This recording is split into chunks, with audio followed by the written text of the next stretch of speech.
My mom always dressed me when I was young, and I had that thing with when I was a kid. I wanted frilly things. I wanted to look like a Barbie because they were really blonde and pretty, and I was small, dark, and big eyebrow little girl. I was like, fuck you, and I'll break their heads. I lived in Georgia, Moscow, Angola, Houston, then Korea, then went back to Moscow again.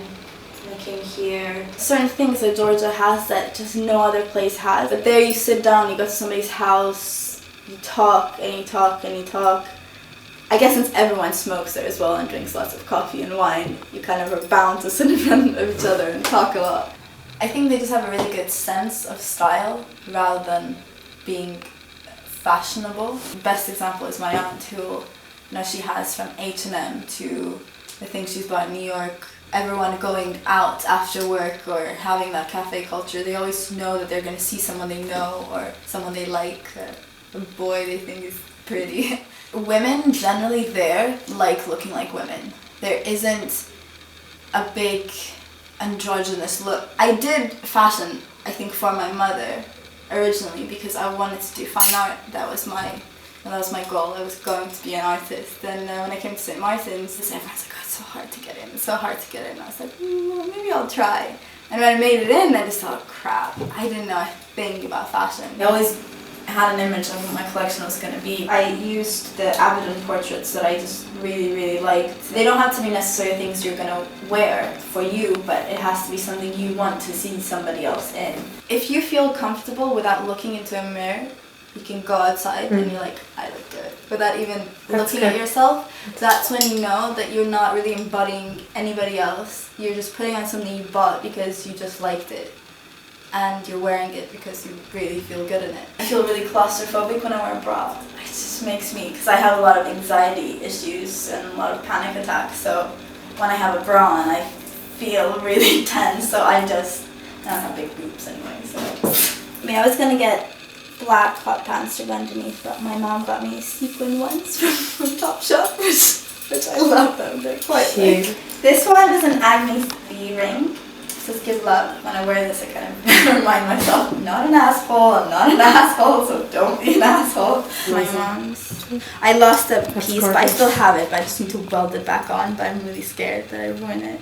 This is a 1920s kimono I bought at Bang Bang. It's padded, so I can wear it in winter, which is great. I used some of the imagery actually in one of my dresses. I wear perfume that reminds me of my mother usually, because she wears Tom Ford Black Orchid, and every time I smell it, I just think of her, so it's kind of nice. I just feel like she's with me, and since I'm her only child, she worries so much. She called me a couple of days ago, and she's like, I was going to walk to London. I was gonna book a ticket. I haven't talked to you in a week. You worried me sick. And I was like, I'm sorry, mother. She's like, you'll understand when you get older, when you have a child, especially you're my only one, that you never do anything without telling your mother.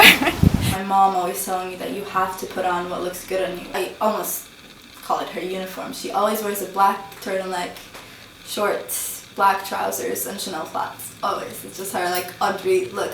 I'm quite lucky. I feel like I have 4 parents because my mom and my stepdad are, they're really great. They support me. That's the nice thing, is that they're actually excited about what I do. And my dad and his girlfriend as well. I changed my room 9 times in a couple of months.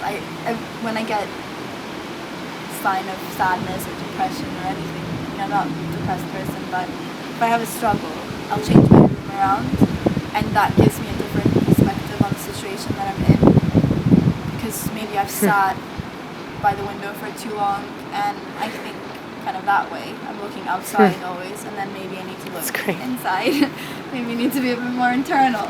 I don't like confrontation, and I think I've always been quite a pushover in a sense. I think I still struggle with that, but I think now I'm quite comfortable with the way I am. So I think even if I get uncomfortable in a situation, it shows. I know that's still part of me, and I guess it's okay to be embarrassed. I used to dread getting embarrassed, because I think there was a time in Korea when I was in high school that I tried to give someone a hug and they wouldn't hug me back.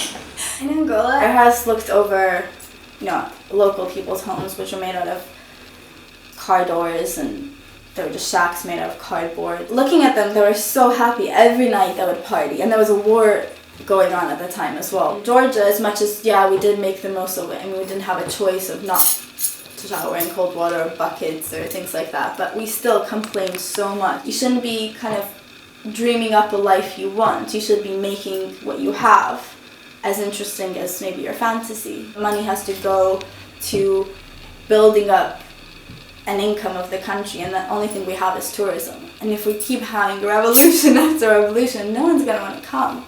I guess since they're stuck in Georgia and the way it is, they just think they have it the worst. But they don't. I think it's a really important thing for me that to make somebody else feel really happy when they don't have many ways of doing it themselves without wanting it in return. I think you can be alone for a very long time and not be lonely. But that's only if you can build a friendship with yourself. If you try to look at yourself as a third person, if you understand yourself as a friend, you can almost like offer yourself advice that somebody else would give you. I think fashion it's about, in the end of the day, it's clothing. It's something you put on and you wear it out. It's not about what's Chanel gonna do next month, what do I have to save up for, eat Heinz soup for 3 weeks so I can get that one damn shoe. I think people have that urge that, especially in the art world as well, like if someone likes that Tracy Emin piece, I like it too because I like that woman. But you like what you like, and sometimes it's not exactly the same thing as your muse or as your favorite person, but it's the reflection of you. Certain clothes do remind me just to keep being the way I am and not kind of apologize for it.